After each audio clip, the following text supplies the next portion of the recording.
Ayan mga master, bago tayo umalis, i-check muna natin dito kung may ano ba, kung shorted ba yung ginawa natin.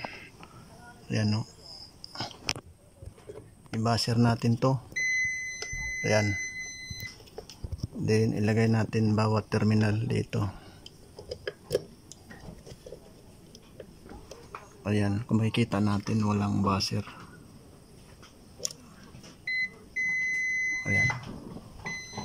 Yan yung wiring natin. Pansamantala lang muna ito na wiring.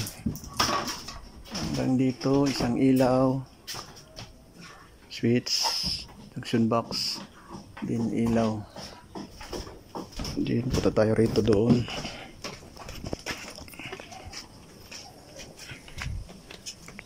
Sa sunod yun yung wiringan natin, yung malaking bahay.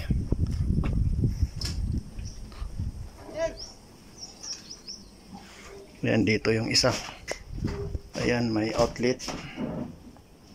Then may switch. Then papunta doon. Ayan, isang ilaw.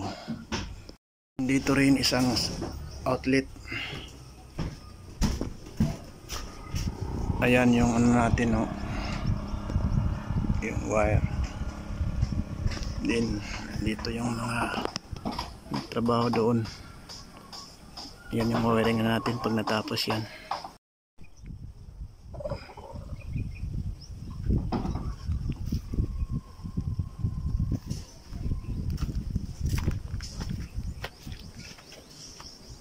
At mag-aanang view dito.